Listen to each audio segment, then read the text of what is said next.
अस्सलाम वालेकुम स्टूडेंट्स, उम्मीद करता हूँ आप सब खैरियत से होंगे। तो पिछली क्लास में हमने पढ़ा था responsibilities of physical education teacher. तो फ़िज़िकल एजुकेशन, जिस तरह कि आपको पता है, BS health and physical education program, इसके अंदर हेल्थ के बारे में भी आता है और बहुत से ऐसे सब्जेक्ट्स हैं जो हम आगे आहिस्ता आहिस्ता साथ साथ स्टडी करेंगे।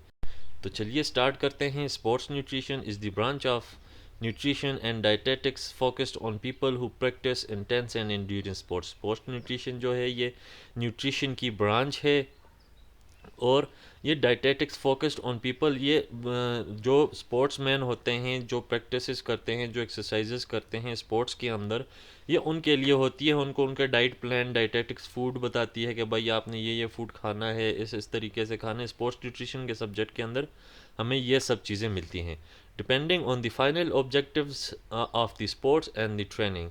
ये हमारे फाइनल ऑब्जेक्टिव्स ऑफ स्पोर्ट्स, जो स्पोर्ट्स के ऑब्जेक्टिव होते हैं, जो एक्सरसाइजेज होते हैं, ये उसके ऊपर डिपेंड करता है कि भाई कौन सा बंदा किस तरह की स्पोर्ट्स कर रहा है, उसको क्या डाइट लेनी चाहिए, किस तरह का फूड उसको लेने चाहिए। ये स्पोर्ट्स न्यूट्रिशन हमें बताता है। Sports nutrition will emphasis different foods and diet. Sports nutrition हमें मुख्तलिफ किस्म के फूड्स के बारे में और डाइट्स के बारे में बताता है कि स्पोर्ट्स मैन को कौन कौन सी फूड और कौन कौन सी डाइट्स लेनी चाहिए। Women athletes holding smoothies, diet is a big part of sports nutrition. जो वुमेन एथलीट्स होती हैं, मतलब इसके अंदर मैन और वुमेन के लिए अलग अलग फूड और डाइट होते हैं। मतलब वुमेन को थोड़ी नम गज़ा चाहिए होती है कि भाई वो किस किस तरीके से उनके उनकी बॉडी, उनकी वो चीज़ मैन से अलग होती है। तो इसलिए वुमेन एथलीट्स को बहुत कम इस तरह की खुराक चाहिए होती है, डाइट चाहिए होती है कि वो उस चीज़ को ईज़िली डाइजेस्ट कर सकें। Diet is the big part of sports nutrition. Diet जो है वो हमारे पास मेजर और बहुत ख़ास पार्ट है स्पोर्ट्स न्यूट्रिशन के अंदर। इसके बाद हमारे पास आ जाता है why sports nutrition necessary. Sports nutrition हमारे लिए क्यों ज़रूरी है। Sports nutrition is necessary because the sport nutritional needs of an athlete are different from those required by normal person। देखिए इसके अंदर हमारे पास वही बात आ गई कि ये हमारे लिए इसलिए ज़रूरी है क्योंकि न्यूट्रिशनल जो स्पोर्ट्स एथलीट होता है, जो स्पोर्ट्स मैन होता है, वो एक आम बंदे से ज़्यादा जो है न्यूट्रिशंस, जो न्यूट्रिशन होती है वो उसको मिलनी चाहिए होती है। उसकी डाइट आम बंदे से ज़्यादा होती है। उस जो उसकी कैलोरीज होती हैं, बॉडी कैलोरीज जिस जो उसको नीड होती हैं, वो एक आम बंदे से ज़्यादा उसको नीड होती हैं। Exercise increase the energy need and nutritional need of the body. जब एक बंदा स्पोर्ट्स मैन है, वो एक्सरसाइज करता है तो उसकी एनर्जी ज़्यादा लगती है। जब उसकी एनर्जी ज़्यादा लगती है तो उसको न्यूट्रिशन ज़्यादा ज़रूरत होती है और उसको कैलोरीज की ज़्यादा ज़रूरत होती है, उसकी बॉडी को ज़्यादा ज़रूरत होती है। So a sports diet can vary from 110 calories to 157 calories. जो एक स्पोर्ट्स पर्सन होता है उसको पर डे की 110 कैलोरीज से लेकर 157 कैलोरीज तक उसको पर डे में ज़रूरत होती है। इसके बाद हमारे पास आ जाता है what does sports nutrition consist of.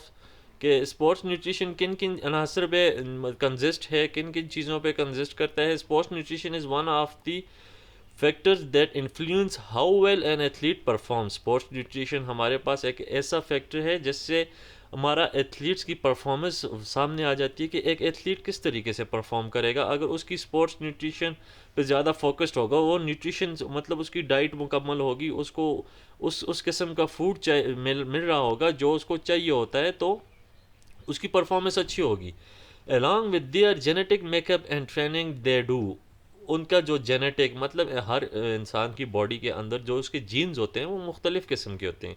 तो हर बंदे को उसके उसके लेवल का, उसकी उसकी उसके जेनेटिक्स के मुताबिक उसको डाइट दी जाती है, उसको फूड दिया जाता है कि जो उसके जिस तरह वोमेन के लिए अलग किस्म का फूड, अलग किस्म की डाइट होगी, और मेंस के लिए अलग किस्म का फूड और अलग किस्म की डाइट होगी।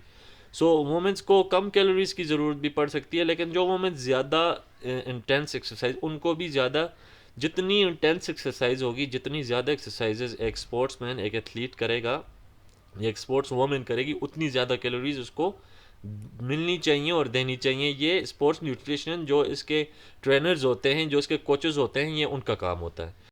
The foods included in sports nutrition serve three basic objective. जो फूड होता है स्पोर्ट्स न्यूट्रिशन, मतलब देखें आम फूड हम जो खाते हैं वो अलग किस्म का होता है, वही फूड है लेकिन उसके अंदर हमें प्रॉपर डाइट नहीं होती, हम खाते रहते हैं जितना भी हमारे आगे रखा जाए, हम उस चीज़ को नहीं देखते कि भाई डाइट क्या चीज़ होती है, किस तरह की होती है, किस तरह हम करेंगे। लेकिन जो स्पोर्ट्स न्यूट्रिशन होगा वो अगर किसी एथलीट को फूड प्रोवाइड करेगा, सर्व करेगा, उसके तीन बेसिक ऑब्जेक्टिव्स होंगे जिसकी जिसकी बेस के ऊपर वो एथलीट को फूड प्रोवाइड करेगा। वो बेसिक तीन चीज़ ऑब्जेक्टिव्स ये हैं कि हमें एक एनर्जी मिलती है उससे, हमारे रिपेयरिंग टिश्यूज़ को रिपेयर करता है, रेगुलेटिंग मेंटेनिंग मेटाबॉलिज्म, हमारे जो मेटाबॉलिज्म है उसको रेगुलेट करता है, मेंटेन रखता है हमारी बॉडी के अंदर, एक एथलीट के बॉडी के अंदर। सो इंशाल्लाह नेक्स्ट क्लास में हम ये सारा कुछ पढ़ेंगे कि भाई वो तीन बेसिक ऑब्जेक्टिव्स क्या है। अगर किसी का कोई भी क्वेश्चन हो, समझ ना आ रही हो या पढ़ाने का मेथड ठीक ना हो तो आप कमेंट सेक्शन में बता सकते हैं। थैंक यू, अल्लाह हाफिज़। चैनल को सब्सक्राइब करें और लाइक बटन ज़रूर दबाएं ताकि आने वाली वीडियो आपको मिल सके इजीली। बेल आइकन को दबाना मत भूलिएगा। अल्लाह हाफिज़, टेक केयर।